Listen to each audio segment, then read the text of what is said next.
Things that we're doing well.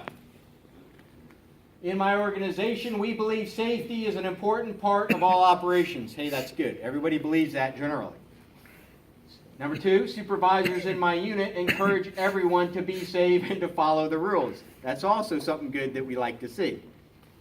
And then third, I am properly trained to safely conduct all my assigned jobs. So we're not shorting somebody with protective gear, or we're not sending you into an asbestos house on fire. You know, we're doing the right thing. All right, so let's flip it. What are the three bad things that we're doing, or we could improve on? Within my organization, there is communication up and down the workforce. We got nailed on that one, meaning, guess what? We can do a better job at communicating. Number two, moral and motivation in my organization are high. It's not so high.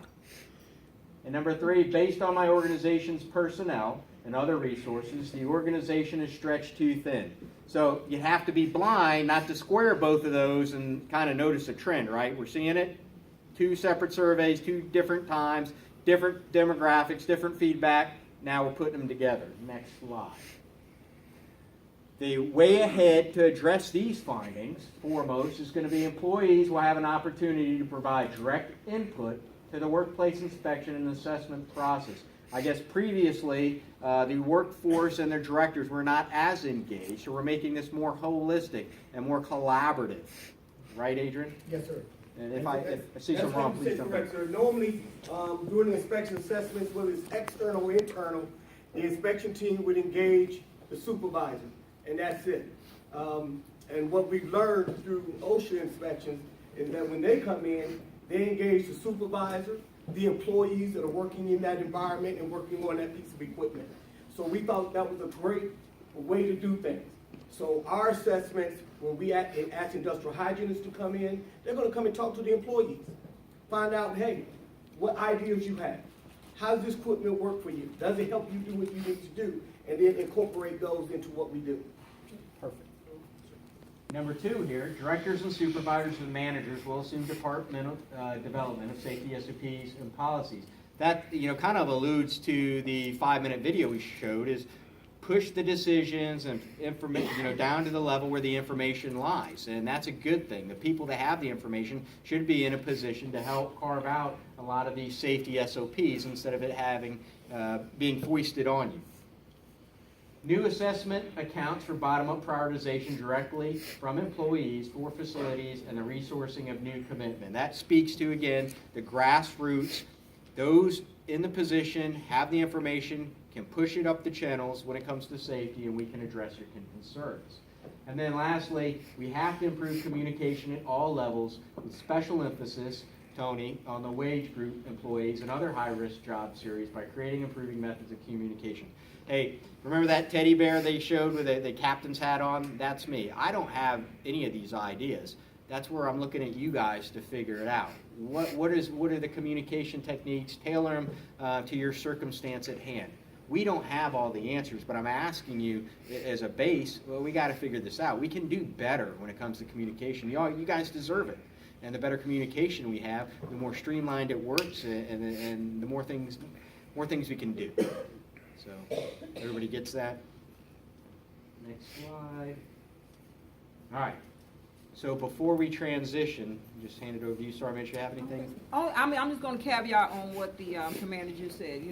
At the end of the day, and I've said it already, you all are very important, integral parts of the team. And safety is key. So, of course, we don't want to take shortcuts for ourselves, for our customers, for our family members on the installation, retirees, the whole 9 yards. So we have to just continue to think about and create those ways and give those ideas out to your leaders, to us, so that we can better understand what we can do to make the environment a whole lot safer.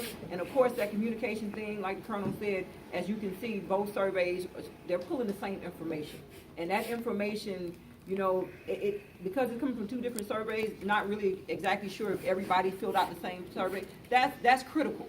That is so critical to this organization and to any organization. And if we want to continue to be successful, I need you, the Colonel and I both need you to provide us the input so that we can help you and so that we can better help and serve our nation and serve the people on this installation.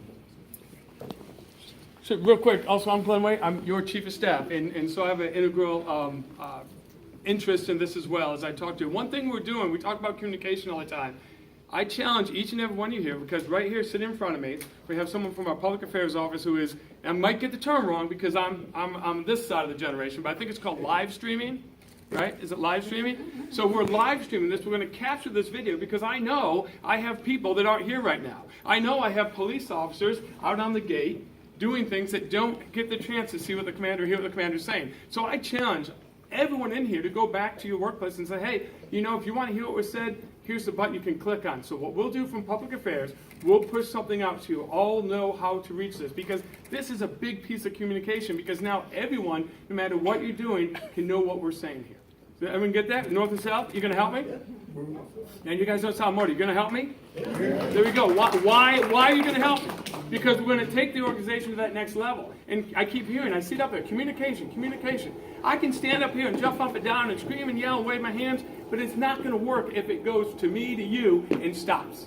So you all have to help us take that communication down to that lowest level. So I left my charge to all of you, and I look forward as we move through this when we develop Tiger teams and figure out, I'm going to challenge you all, because I'll probably be involved in this, to come up with ideas. You know, we aren't the problem solvers here. These two are smart. I'm just the slow guy in the middle. So we don't have all the answers. You all have the answers, and it's you that can take an organization to the next level. So I just wanted to say that. Cool? I can't top either one of that. I'm out, man. Next one.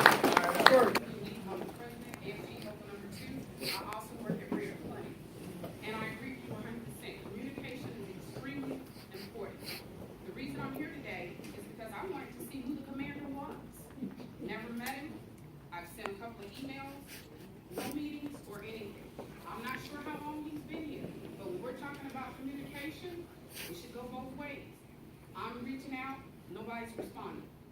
So that's my problem with the communication on Joint Base Mine. Okay, so who doesn't know who I am? I did. Boom! There you go. We'll talk afterwards. Anybody else? All right, we're going to roll.